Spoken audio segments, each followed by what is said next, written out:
The Galactic Council chamber buzzed with nervous energy as representatives from 47 different species gathered for an emergency session. The holographic display at the center showed a red-marked sector of space that had been declared a no-fly zone for the past 3 months. Ambassador Kethvar of the Zalani Collective tapped his crystalline fingers against the obsidian table, creating a sound like wind chimes in a storm. "The situation on Kepler 442b has become impossible," announced Chancellor Vexholm, her blue-scaled head turning to address each delegation. "The Void Hunters have established a permanent presence in the ruins of New Geneva. Our combined fleets cannot approach within 50 light minutes of the planet without losing ships to their psychological warfare tactics." A ripple of unease passed through the assembled delegates. The Void Hunters were not just another hostile species. They were something far worse, entities that fed on fear, despair, and hopelessness. Their very presence could drive entire crews to madness, turning sophisticated warships into floating tombs as their occupants either went catatonic or turned on each other in paranoid rage. "My people attempted a reconnaissance mission last week," reported General Thax of the Cordon Military Union, his forearms gesturing emphatically. "Our finest warriors, mentally conditioned since birth for combat, lasted exactly 17 minutes before requesting immediate evacuation. The ship's psychologist is still in intensive care." Ambassador Yilsara of the Ethereal Confederacy floated slightly above her designated position, her translucent form shimmering with distress. "The Ethereals cannot even approach that system. The psychic emanations from the Void Hunters create feedback loops in our consciousness. 3 of our scouts simply ceased to exist when they attempted to scan the planet from long range." Dr. Chen Wei, the sole human representative, had been listening quietly from the smallest delegation booth. Earth was still considered a junior member of the Galactic Council, having joined only 50 years ago. Most species viewed humans as curious but ultimately insignificant, a young race that showed promise but lacked the advanced evolution of their galactic neighbors. "If I may," Dr. Chen said, standing slowly. His voice was calm, almost conversational, which seemed oddly out of place given the gravity of the situation. Chancellor Vexholm's expression showed mild irritation. "Dr. Chen, while we appreciate Earth's enthusiasm for galactic affairs, this is a matter requiring solutions from more experienced civilizations. The Void Hunters represent a threat beyond human comprehension." "That's exactly why we might be able to help," Chen replied, stepping forward to address the full assembly. "You see, there's something unique about human psychology that you might not understand. We've been dealing with our own version of Void Hunters for our entire evolutionary history." A few delegates exchanged glances that clearly communicated their skepticism. The Zalani ambassador spoke first. "Dr. Chen, with respect, your species has barely achieved faster-than-light travel. You have no experience with entities that can manipulate consciousness itself." Chen smiled, and there was something in that expression that made several delegates shift uncomfortably. "Ambassador Kethvar, tell me, what happens to your people when they face something that triggers their deepest fears?" They seek safety in numbers. They form larger collective groups. It's the logical response to existential threat." "And your people, General Thax?" The 4-armed warrior straightened proudly. "Cordon warriors enter battle meditation, becoming one with their squad brothers. Individual fear dissolves into collective courage." Chen nodded. "Yilsara, what about the Ethereals?" "We merge consciousness temporarily, sharing the burden of negative emotions across our psychic network until equilibrium is restored." "That's exactly the problem," Chen said, his voice growing more intense. "Every advanced species in this galaxy has evolved sophisticated methods of dealing with fear, despair, and isolation. You've created safety nets, collective responses, and shared consciousness protocols. But the Void Hunters feed on exactly those connections. They turn your greatest strengths into vulnerabilities. The chamber had grown quiet. Even the translation devices seemed to pause between languages. Humans, Chen continued, never developed those sophisticated coping mechanisms. We've spent 300,000 years dealing with fear, isolation, and hopelessness the hard way, alone. When a human faces the void, when everything seems lost and there's no help coming, we don't reach out psychically to our pack or enter collective meditation. We just endure. Dr. Yixtal of the Scientific Consortium raised a tentacle skeptically. You're suggesting that humanity's psychological limitations are somehow an advantage? I'm suggesting that what you see as limitations might actually be the key to solving this problem. Every species here has asked the same question. How do we maintain morale and unit cohesion when facing the Void Hunters? But humans ask a different question. How do I keep going when there's absolutely no reason to keep going? Chen activated his personal display, showing historical data from Earth. Let me tell you about something we call the lone survivor phenomenon. Throughout human history, we've documented thousands of cases where individuals have survived impossible situations through sheer stubborn refusal to quit. Sailors alone on lifeboats for months, soldiers cut off behind enemy lines for years, explorers trapped in conditions that should have killed them in hours. The holographic display showed a grainy photograph of a bearded man standing next to a small shelter made of ice and salvaged materials. This is Ernest Shackleton. When his ship was crushed by ice in Antarctica, he led his crew across some of the most hostile terrain on our planet. When rescue seemed impossible, he took 5 men and crossed 800 miles of the worst ocean on Earth in a 20-foot boat. Not because he had any rational reason to believe they'd survive, but because the alternative was giving up. Another image appeared, a young woman with determination etched in her features. Julianne Kopke, 17 years old when her plane broke apart at 10,000 feet over the Amazon rainforest. She fell 2 miles through the air, landed in the jungle, and walked alone through hostile terrain for 10 days with a broken collarbone and no survival training. She kept moving because stopping meant dying. The delegates were paying attention now, their earlier skepticism replaced by curiosity.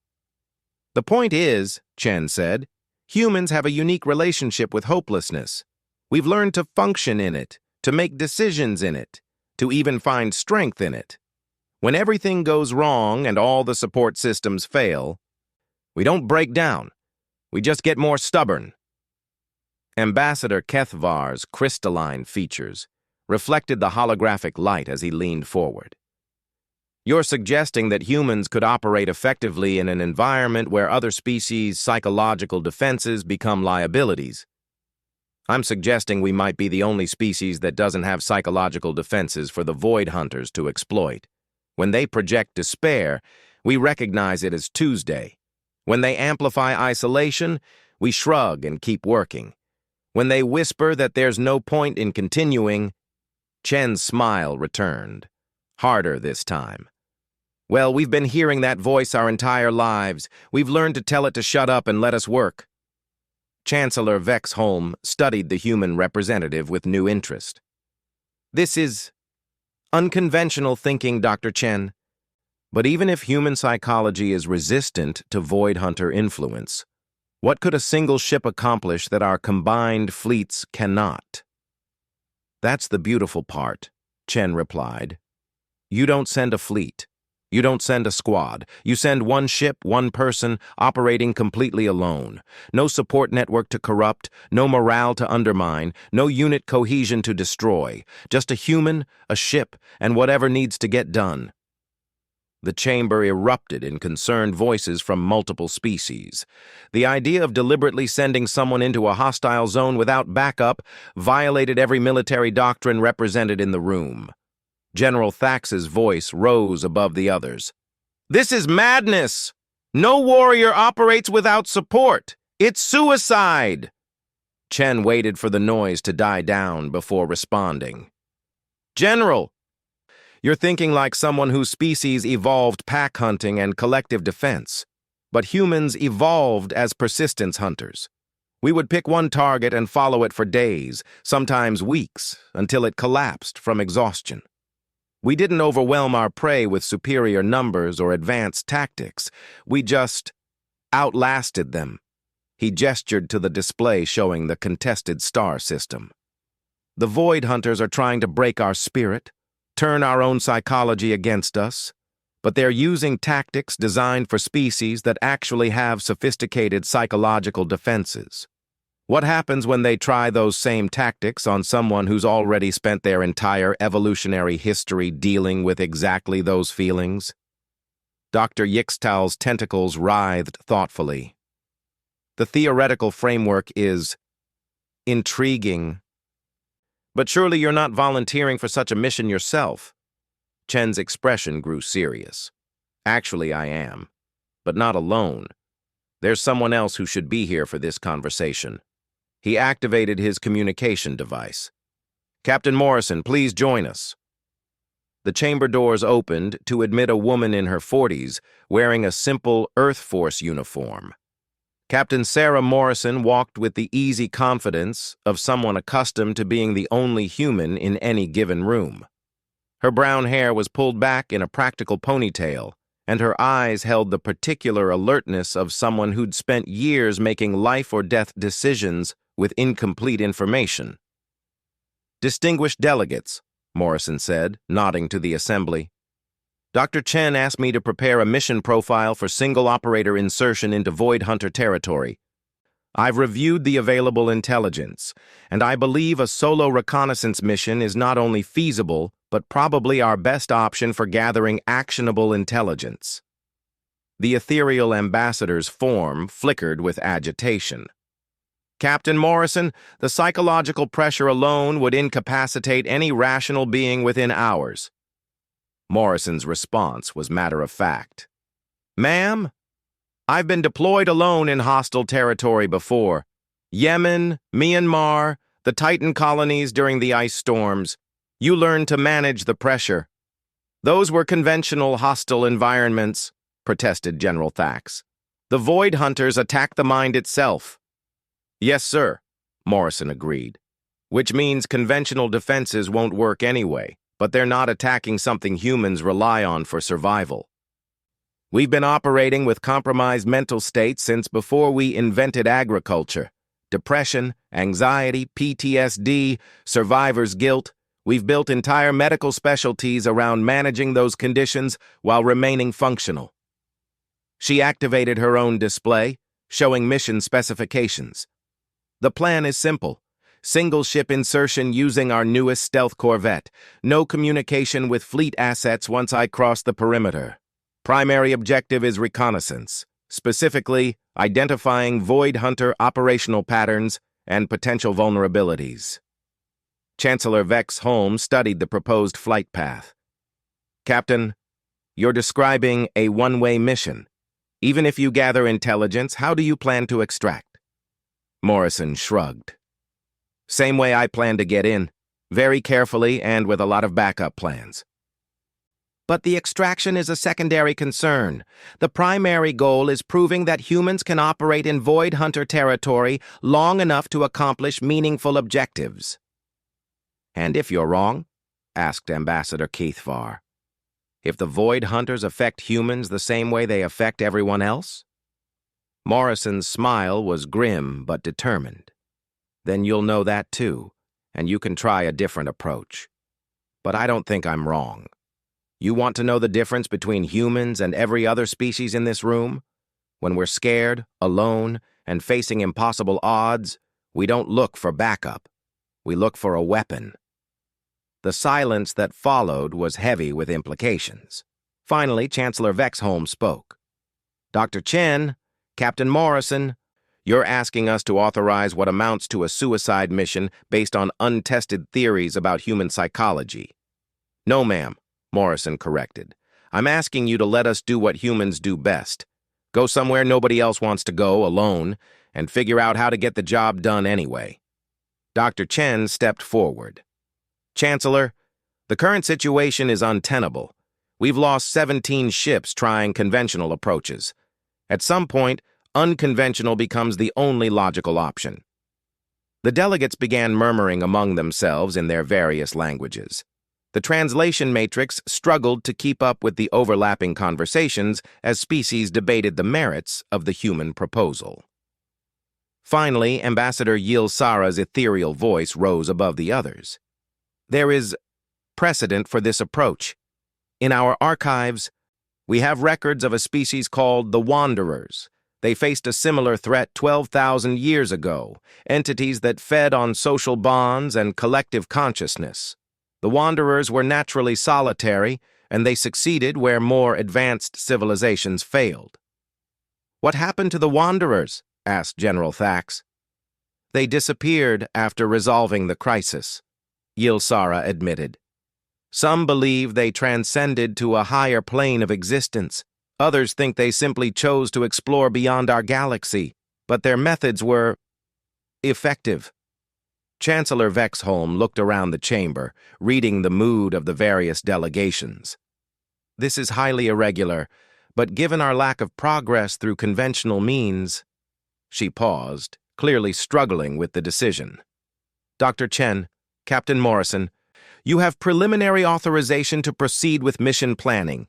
However, this authorization is contingent on approval from Earth's government and your military command." Morrison nodded. "Already obtained, ma'am. Earth Command has designated this as a volunteer-only mission with special authorization parameters." "Very well," the Chancellor said. "But understand this. If Captain Morrison is lost, Earth cannot expect support for recovery operations. The risks to other species are simply too great." "Understood," Chen replied. "We're not asking you to risk your people for ours. We're asking you to let us risk ours for everyone." As the formal session concluded and delegates began filing out, several approached the human booth with additional questions.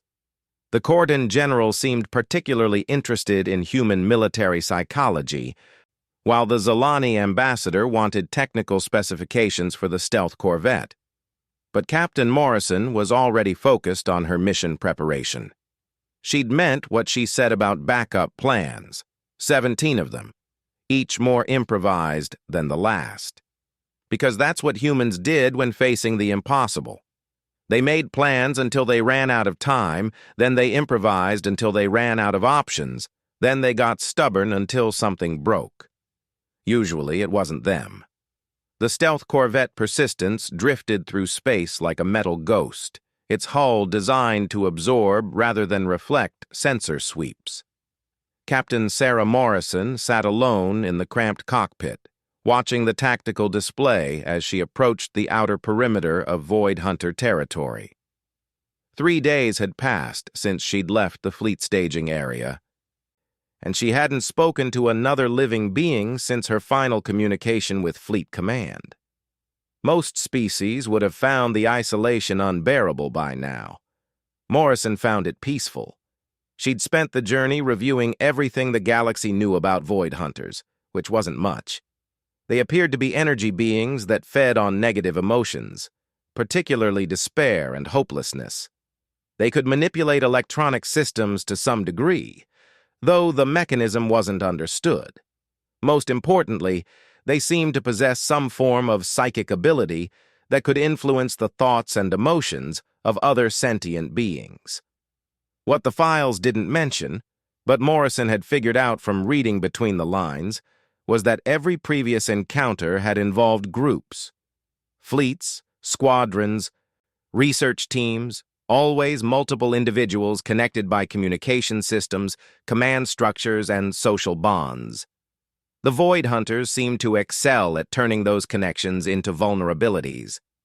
"Computer, confirm current position," Morrison said aloud, more to break the silence than because she needed the information.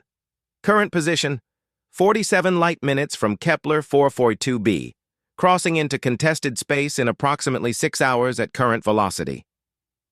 Morrison nodded and returned to her coffee. Real coffee, not the synthetic alternatives favored by most galactic species. Earth had insisted on maintaining certain cultural preferences even after joining the galactic community. Sometimes the little things mattered most when you were heading into the unknown. The tactical display chimed softly. Captain. Detecting unusual energy readings ahead. Morrison leaned forward, studying the sensor data. Define unusual. Pattern consistent with previous encounters with Void Hunter technology. Recommend course adjustment to maintain safe distance. Negative. Continue current approach vector. Passive sensors only. The computer paused, a distinctly human modification that allowed it to express uncertainty without actually arguing. Captain, standing orders require maintaining minimum safe distance from hostile entities. Standing orders assume we're trying to avoid contact. Today we're trying to make contact. Continue approach.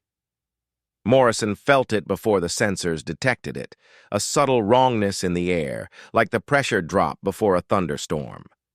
The cabin lights dimmed slightly, and the background hum of the life support system seemed to develop an echo. She'd experienced something similar during her deployment on Titan, when the isolation and endless ice had started getting to her. The key was recognition without reaction. Interesting, she murmured, making notes on her personal pad.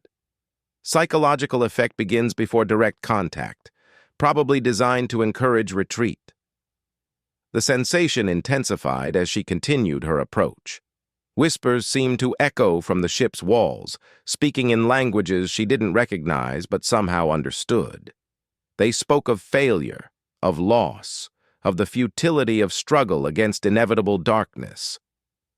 Morrison listened with the detached interest of a scientist observing a fascinating phenomenon.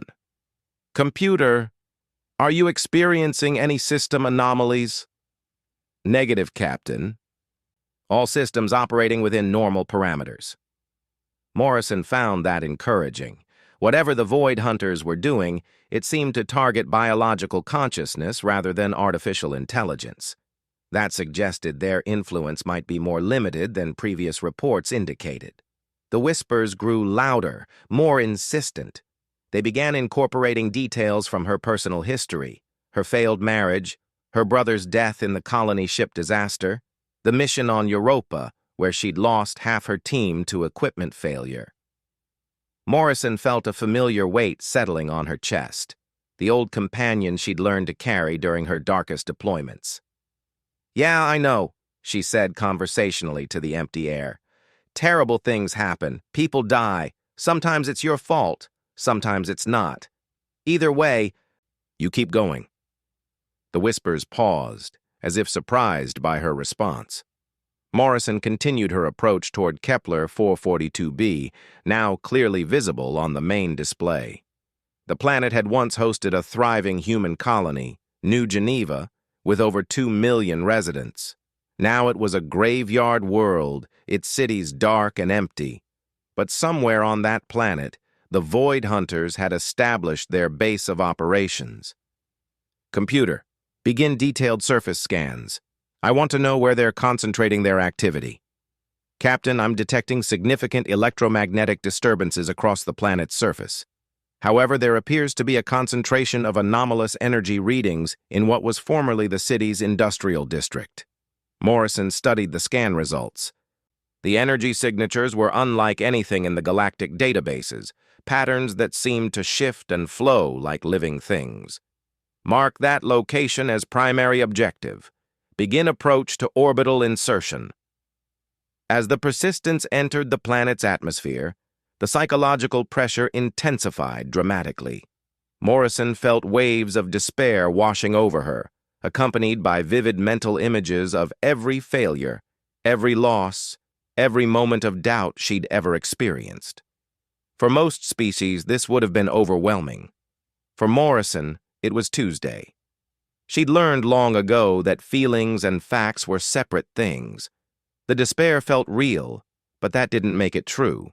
The images of failure were accurate memories, but they didn't define her worth or capability. This was just another hostile environment, like the radiation storms on Callisto or the toxic atmosphere of Kepler 9c. You acknowledged the hazard and worked around it. Beginning descent to surface. Target LZ is approximately 5 kilometers from the primary energy concentration. The planet's surface was a study in desolation. The remains of New Geneva stretched across the horizon, its once proud skyscrapers now twisted monuments to emptiness. Morrison had seen dead cities before, but there was something uniquely disturbing about this one. It wasn't just abandoned. It felt hollow, as if something essential had been drained away. The Persistence touched down in what had once been a public park. Morrison suited up in her environmental gear, checking and double-checking her equipment. The suit's internal atmosphere was designed to maintain optimal brain chemistry, including mild doses of stimulants to counteract depression and anxiety. It wouldn't eliminate the Void Hunter's influence, but it might give her an edge. Computer, maintain standby status. If I'm not back in 72 hours, transmit all collected data to Fleet Command via automated probe. Acknowledged, Captain. Recommend maintaining regular communication check-ins. Morrison smiled grimly. Negative. Radio silence from here on out. If they can influence electronics, I don't want to give them a pathway back to you. She stepped outside the ship and immediately felt the full weight of the Void Hunter's presence. The air itself seemed thick with malevolent attention. Every shadow looked like a threat, every sound like a predator approaching. Her heartbeat accelerated and her hands began to shake slightly. Morrison recognized the symptoms of acute stress response and did what humans had been doing for millennia. She acknowledged the fear and kept moving anyway. The walk toward the city center took her through residential districts that had once bustled with life. Children's playgrounds stood empty, their swings moving slightly in the wind. Shopping centers gaped like open wounds, their windows dark and broken. Morrison felt the weight of all that lost life, but she'd felt similar weights before. Grief was a tool like any other, useful when properly managed, destructive when allowed to control your decisions. As she approached the industrial district, the whispers returned with renewed intensity. This time, they weren't just speaking of her personal failures. They began painting vivid scenarios of what would happen to the galaxy if she failed here. Billions dead, entire species extinct, civilizations reduced to empty ruins. The responsibility was crushing, the stakes impossibly high. "Yep," Morrison said aloud, adjusting her equipment pack. "Pretty much standard Tuesday for humans. We're always dealing with impossible stakes and crushing responsibility. Comes with being the species that asks, what if we're wrong? About everything." She reached the perimeter of what had once been a manufacturing complex. The energy readings spiked dramatically here, and she could see why. The buildings had been changed. They twisted skyward in impossible spirals, their surfaces reflecting not light, but something darker. Spaces between spaces, voids where reality seemed thinner. Morrison activated her recording equipment and began documenting everything she saw. The structures defied conventional physics, existing in dimensions her instruments couldn't properly measure, but they were clearly artificial, constructed rather than grown.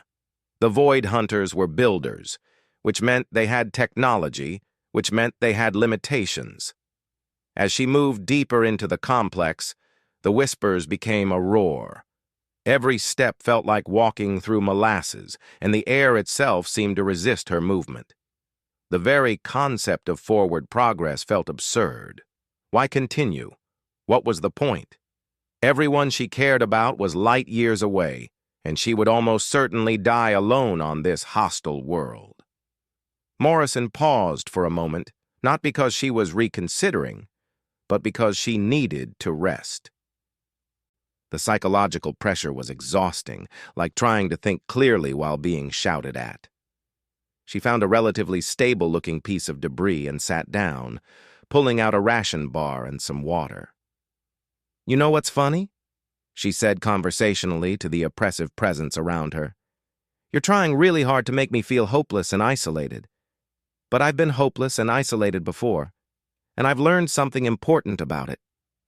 The whispers seemed to pause, waiting.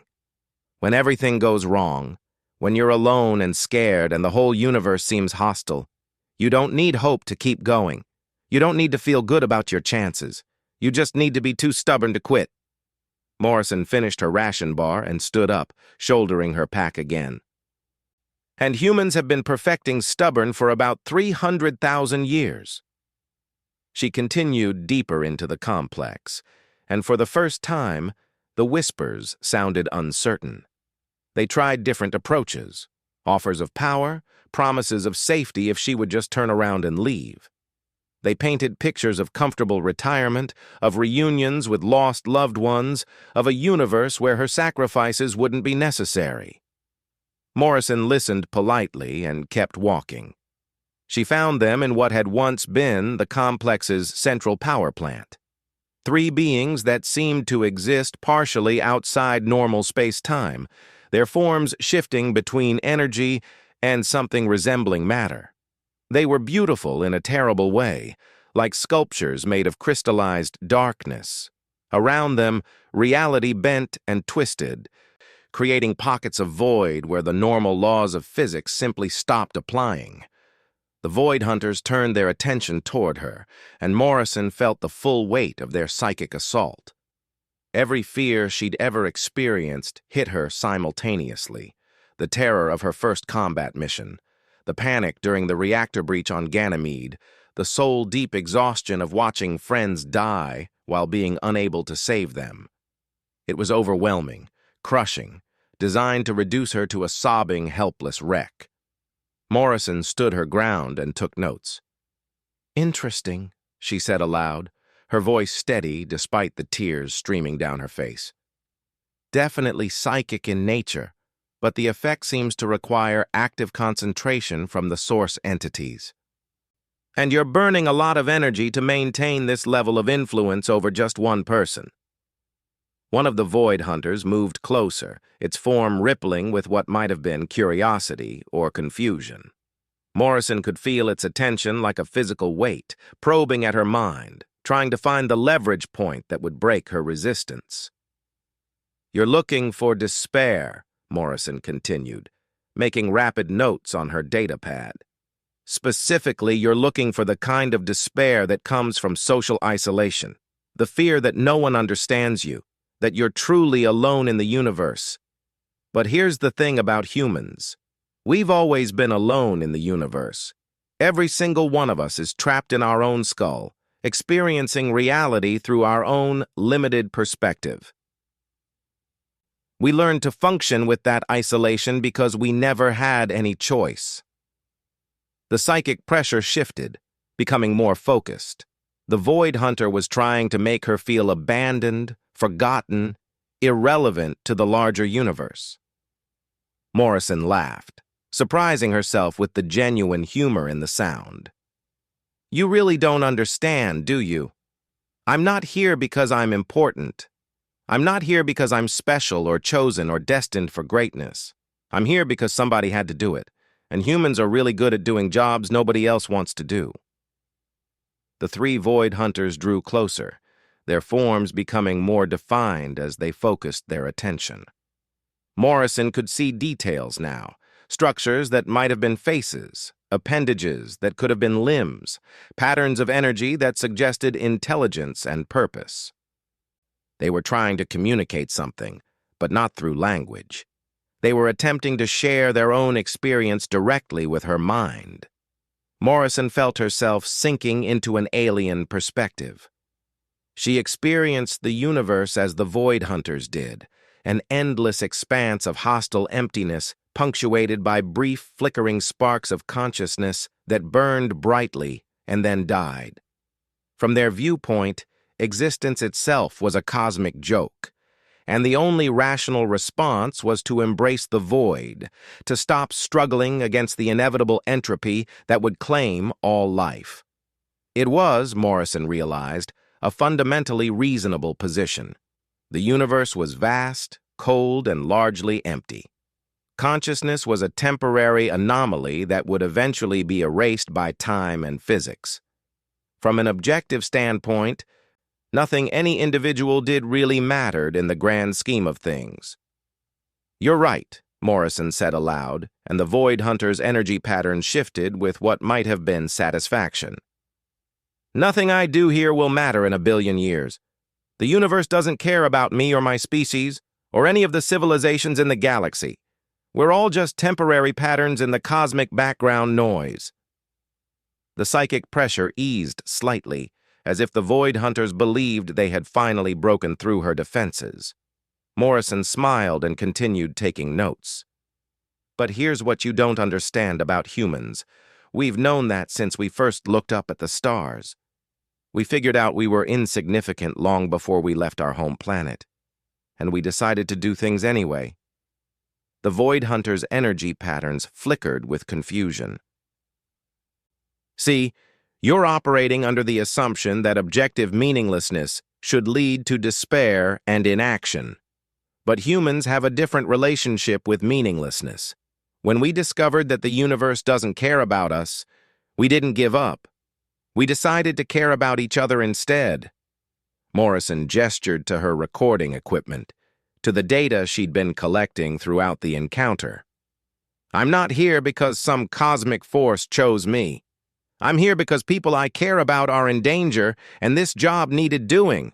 The universe doesn't care if I succeed or fail, but my friends do. My species does. That's enough." The lead Void Hunter moved even closer, its form now clearly agitated. Morrison could feel it probing deeper into her psyche, looking for the source of her resistance to their influence. But instead of finding fear or despair, it encountered something entirely unexpected, a deep, abiding stubbornness that had been refined by thousands of generations of humans who had faced impossible odds and decided to keep trying anyway. "You want to know the secret of human psychology?" Morrison asked, continuing her documentation of the encounter. "We're the species that looked at an infinite hostile universe and said, 'Yeah, so what?' We're the ones who decided that meaning doesn't have to be cosmic to be real. We make our own meaning, one stubborn choice at a time." The Void Hunter's attack shifted again, this time trying to overwhelm her with pure existential terror. The fear of non-existence, of being forgotten, of having never mattered at all. Morrison felt herself drowning in the vastness of space and time. Insignificant beyond measure in the face of infinity. She acknowledged the feeling and kept working. "Computer analysis suggests your energy requirements increase exponentially with the number of targets," she said, speaking partly to her recording device and partly to the Void Hunters themselves. "You're designed to break large groups by turning their social bonds into vulnerabilities. But you're burning massive amounts of energy to maintain influence over just one person. And I'm still functional." The truth was, Morrison was barely functional. The constant psychic assault was exhausting, and she could feel her mental reserves depleting. But barely functional was still functional, and humans had a lot of experience with operating at the edge of their capabilities. She'd gathered enough data to prove the central hypothesis. Humans could operate in Void Hunter territory because their psychology was fundamentally different from other galactic species. The question now was whether she could get that information back to the fleet. Morrison began backing toward the exit, keeping her movements slow and deliberate. The Void Hunters followed, their forms becoming more agitated as they realized she was leaving despite their best efforts to break her. Their psychic assault intensified, but it was the intensity of desperation rather than confidence. "You know what the really interesting thing is?" Morrison said as she reached the complex's outer perimeter. "You're not actually evil. You're just operating according to your nature, like any other species. The problem is that your nature is incompatible with the existence of conscious, meaning-making beings." She paused at the edge of their territory, turning back to face the three entities. "Which means this isn't really a war. It's an ecological conflict, and humans have a lot of experience with those too." Morrison walked away from the industrial complex, leaving the Void Hunters behind. She could feel their attention following her, but the psychic pressure was weakening with distance. They were powerful within their territory, but that power had limits. The walk back to the Persistence gave her time to process what she'd learned. The Void Hunters weren't invincible. They were energy beings with specific capabilities and limitations.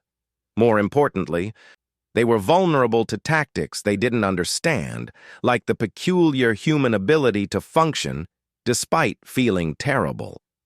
Morrison reached her ship as the planet's sun was setting, painting the abandoned city in shades of orange and red. She sealed herself back into the cockpit and began preparing for departure, uploading her data to the ship's computers for transmission. Computer, prepare departure sequence. Plot course for fleet rendezvous. Acknowledged, Captain. Shall I begin transmission of collected data? Morrison hesitated. The smart play would be to transmit everything immediately, ensuring the intelligence reached Fleet Command even if something happened during her escape. But she'd promised radio silence, and the Void Hunters had demonstrated some ability to affect electronic systems. Negative. We deliver this data in person. If the Void Hunters can intercept transmissions, I don't want to give them advance warning about what we've learned. The Persistence lifted off from the surface of Kepler 442b, rising through the planet's atmosphere toward open space. Morrison felt the psychological pressure ease as she gained distance, like surfacing from deep water. But the relief was temporary. She still had to navigate back through Void Hunter territory without being intercepted. As her ship cleared the planet's gravity well, Morrison allowed herself a moment of satisfaction. She'd proven that humans could operate where other species couldn't. More importantly, she'd gathered intelligence that might help the galaxy develop effective countermeasures. The whispers were still there, following her ship as it accelerated toward the system's edge. But they sounded different now, less confident, more confused.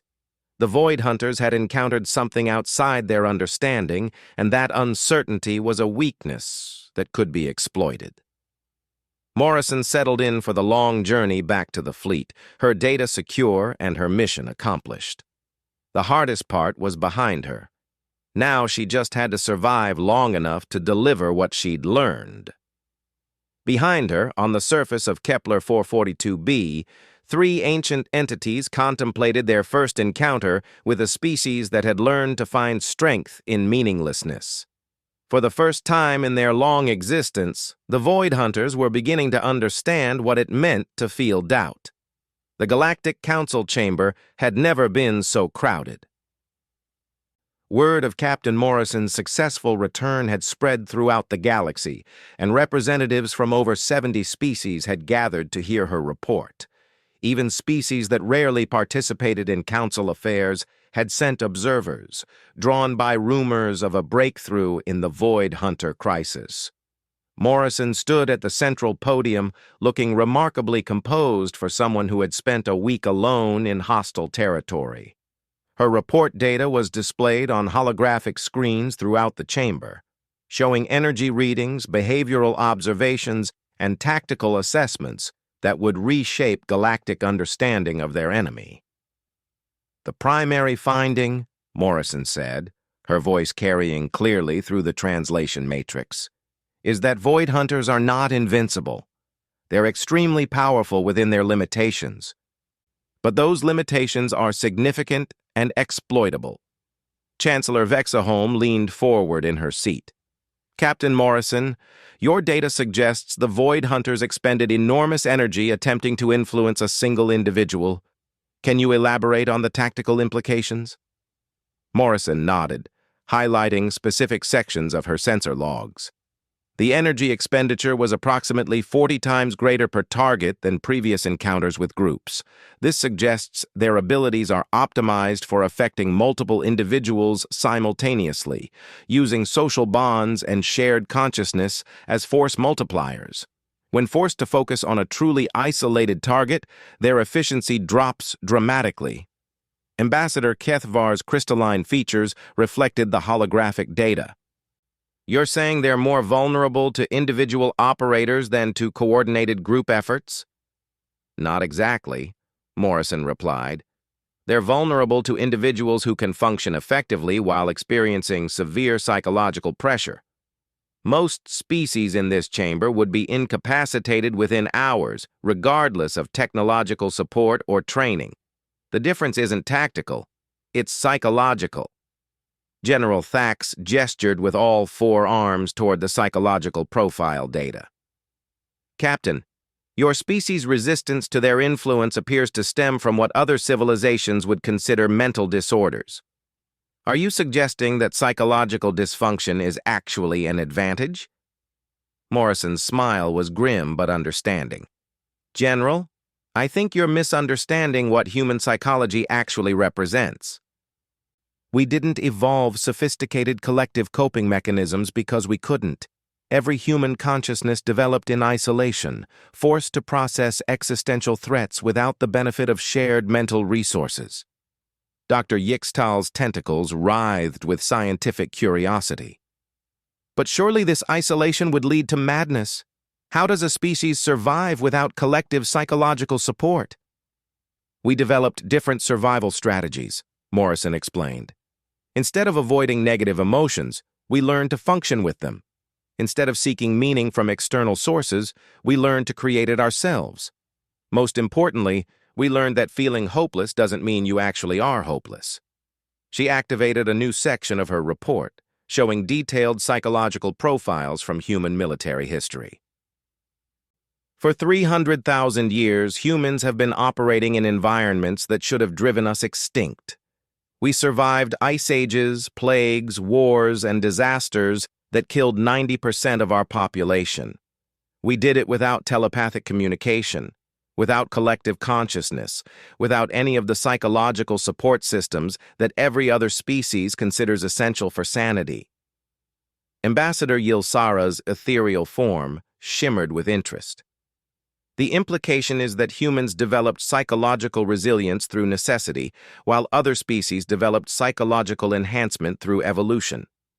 Exactly, Morrison confirmed.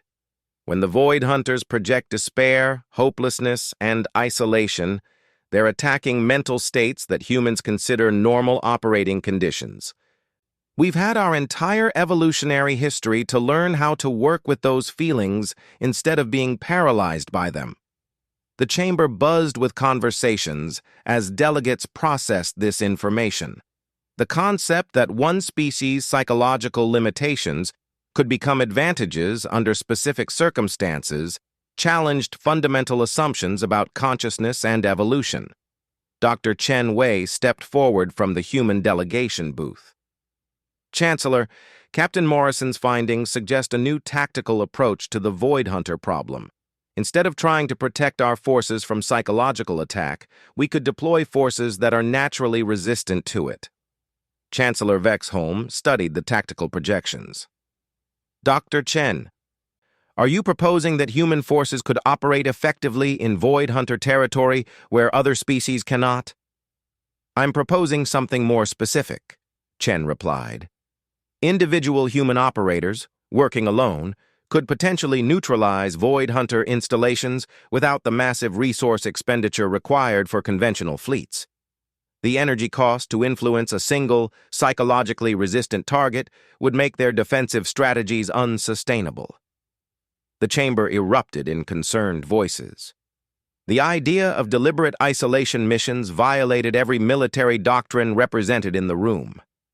General Thax's voice rose above the others. This is madness. You're talking about deliberate suicide missions. Morrison raised her hand for attention. General, with respect, you're thinking about suicide missions from the perspective of a species that requires social bonds for psychological stability. For humans, working alone under extreme pressure isn't a death sentence. It's a specialized skill set. She activated another section of her data, showing comparative analysis of human solo operations throughout history. We have extensive historical precedent for successful long-term individual deployment in hostile environments. Antarctic exploration, deep space missions, undercover operations in enemy territory. Humans have been perfecting solo survival for millennia. Ambassador Kethvar's crystalline fingers created soft chimes as he tapped them thoughtfully. Captain Morrison, your proposal would require identifying humans with specific psychological profiles. Not every member of your species would be suitable for such missions. True, Morrison agreed. But we're talking about volunteers from military units that already specialize in high-stress, isolated operations, special forces, long-range reconnaissance, deep space survey teams. These are people who chose careers that require psychological resilience and independent operation. Dr. Yixtal raised a tentacle. Even accepting the theoretical framework, the practical challenges seem enormous. Communication, logistics, extraction protocols. How do you coordinate such operations without the support networks that the Void Hunters exploit? Morrison's expression grew more serious. You don't coordinate them. That's the point. Each operation is planned as a completely autonomous mission with predetermined objectives and extraction schedules. No ongoing communication, no real-time support, no coordination with other units. Just one person, one ship, and whatever needs to get done. The silence that followed was heavy with implications. Finally, Ambassador Yilsara spoke. Captain Morrison, you're describing a fundamental shift in military doctrine. Individual operators working without oversight or support. The potential for catastrophic errors seems enormous. The potential for catastrophic errors already exists, Morrison replied bluntly. We've lost 17 ships and hundreds of crew members trying conventional approaches. At some point, acceptable risk has to be weighed against unacceptable failure. Chancellor Vexaholm studied the tactical projections more carefully. Captain, your data suggests that Void Hunters have specific territorial limitations. They appear to be most powerful within established bases, with diminishing influence at greater distances. Correct, Morrison confirmed. Their psychological attacks require proximity and sustained contact. They're also tied to specific locations, probably installations or artifacts that focus their abilities. If we could identify and neutralize those focal points, the entire territory would become vulnerable to conventional forces. General Thax finished, his military mind grasping the implications. You're talking about targeted assassination missions against infrastructure targets. Morrison nodded. Small, fast, undetectable. Get in, plant charges, or gather intelligence, get out. No prolonged engagement, no attempts to hold territory. Just hit-and-run operations against targets too well defended for conventional assault. Dr. Chen stepped forward again. Chancellor, Earth is prepared to volunteer an entire special operations unit for this mission profile. Our own military analysis confirms Captain Morrison's assessment. We have personnel specifically trained for exactly this type of deployment. The chamber buzzed with new conversations as delegates began calculating the implications. If human special forces could neutralize Void Hunter installations without the massive fleet support required for conventional assault, entire sectors of space could be reclaimed with minimal resource expenditure. Ambassador Kethvar spoke for many when he said, "The tactical advantages are obvious, but we must consider the moral implications of sending individuals on missions where psychological support is deliberately withheld." Morrison's response was immediate and firm. Ambassador, psychological support isn't being withheld. It's being replaced with something more appropriate for the operational environment. You wouldn't send underwater specialists into space or void suit technicians into deep ocean trenches.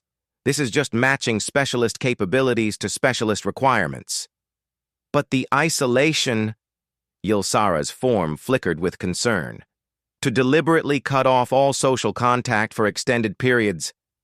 Is Tuesday for humans? Morrison finished with a slight smile. Ambassador, I spent 8 months alone on a survey ship mapping asteroid fields in the outer rim. Before that, I did 6 months solo deep space reconnaissance beyond the Helix Nebula. Isolation isn't torture for properly trained humans, it's just another working condition. General Thax studied the mission profiles with growing interest. Captain Morrison, these solo insertion plans, they're remarkably detailed for theoretical operations. Morrison exchanged a glance with Dr. Chen before responding. General, Earth Command has already approved the formation of a specialist unit for Void Hunter operations. 12 volunteers from various Special Forces units, all with extensive experience in isolation deployment. We're calling it the Persistence Division. The chamber fell silent. Earth had been planning this expansion of human involvement long before the council session. Chancellor Vexa Holmes' expression showed a mixture of admiration and concern. Dr. Chen, Earth has been remarkably proactive in its response to this crisis. Chen's response was diplomatic but firm. Chancellor, humans have a saying, when you're the only one who can do a job, you better be ready to do it right. We believe our psychological characteristics give us unique capabilities for addressing the Void Hunter threat. It would be irresponsible not to develop those capabilities. Ambassador Kethavar raised another concern. What about long-term psychological effects? Extended isolation missions could have permanent impacts on the operators involved. Morrison's answer was matter-of-fact. Ambassador, every military operation has potential for permanent physical and psychological impacts.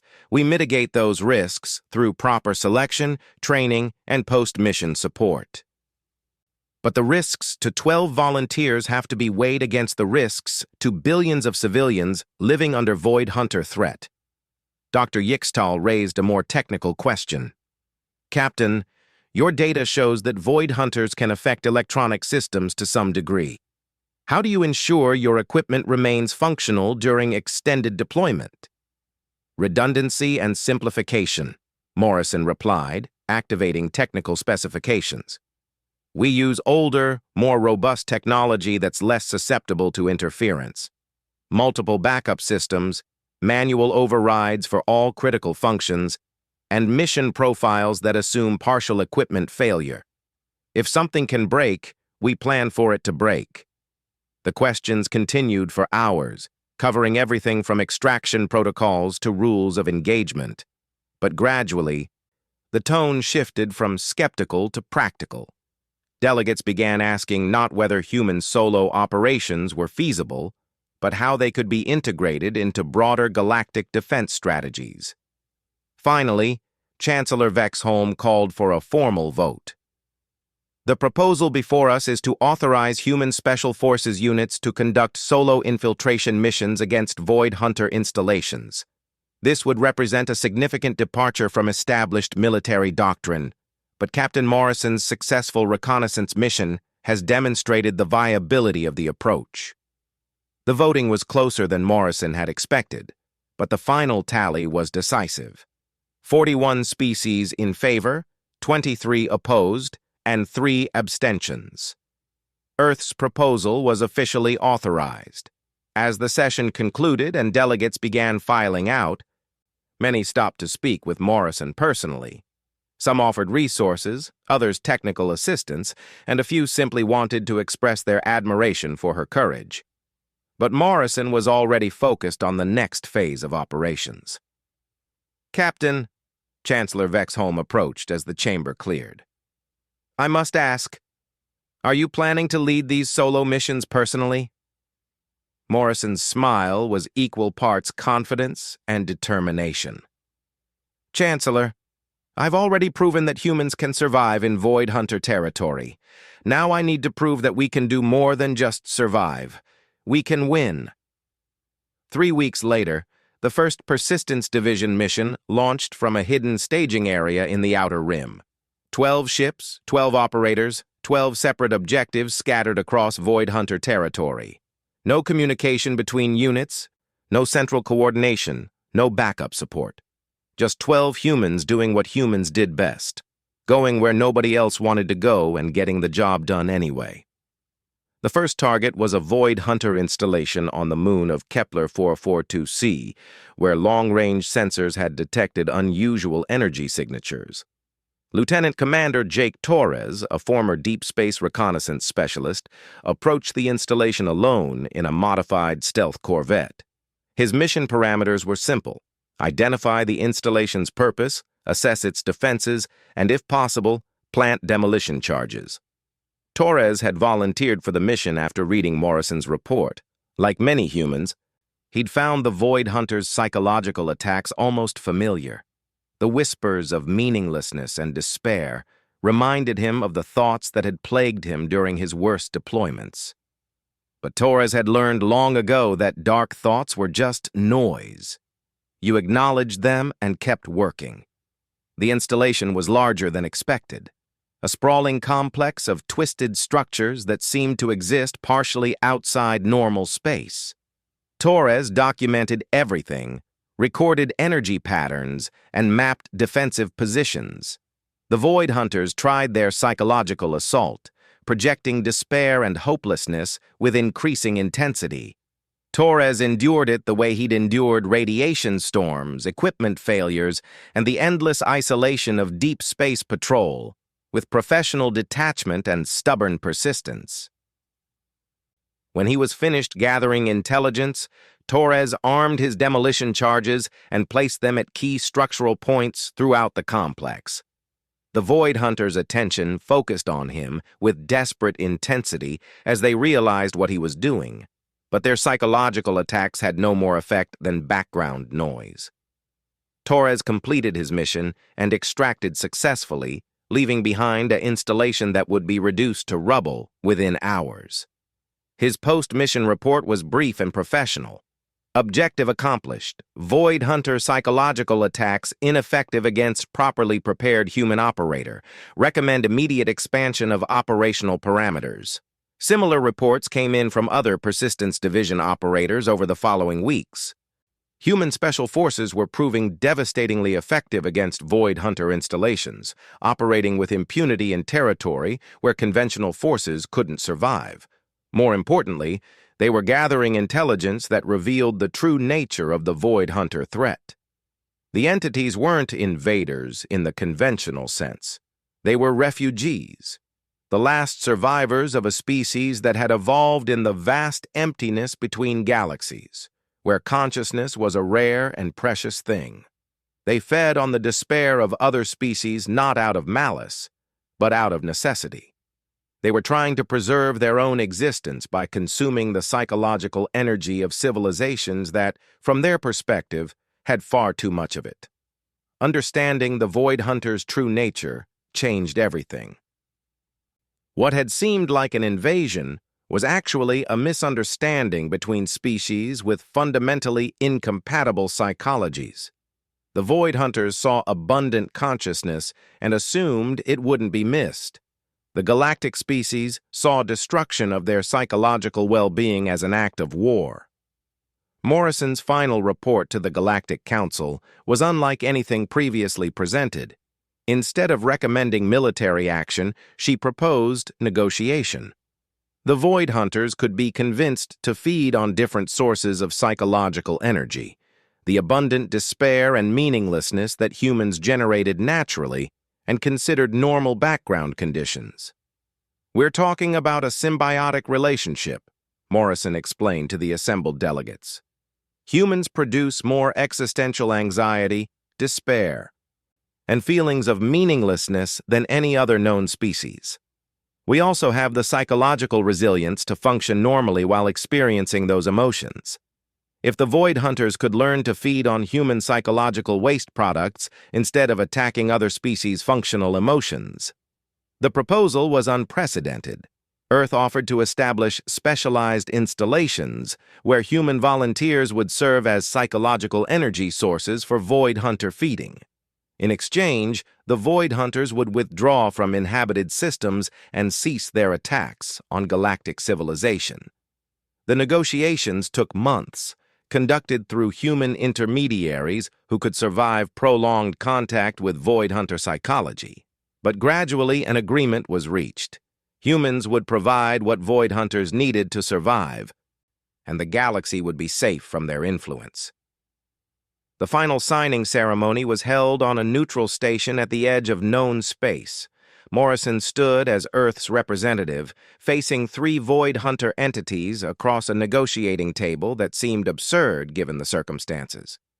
But the absurdity was familiar. Humans had been finding practical solutions to impossible problems for their entire evolutionary history. "You understand?" the lead Void Hunter communicated through direct mental contact. "That your species is unusual. Most consciousness we encounter cannot survive sustained contact with existential void." Morrison smiled. "Yeah, we get that a lot. Most species think we're crazy for being able to function while feeling terrible. But it turns out that crazy is just another tool in the toolbox." The agreement was signed, establishing the first formal treaty between the galaxy and the Void Hunters. Human psychological resilience, evolved through millennia of isolated struggle, had become the key to galactic peace. As Morrison prepared to return to Earth, Chancellor Vexholm approached her one final time. "Captain Morrison, your species has given the galaxy an invaluable gift. How can we possibly repay this debt?"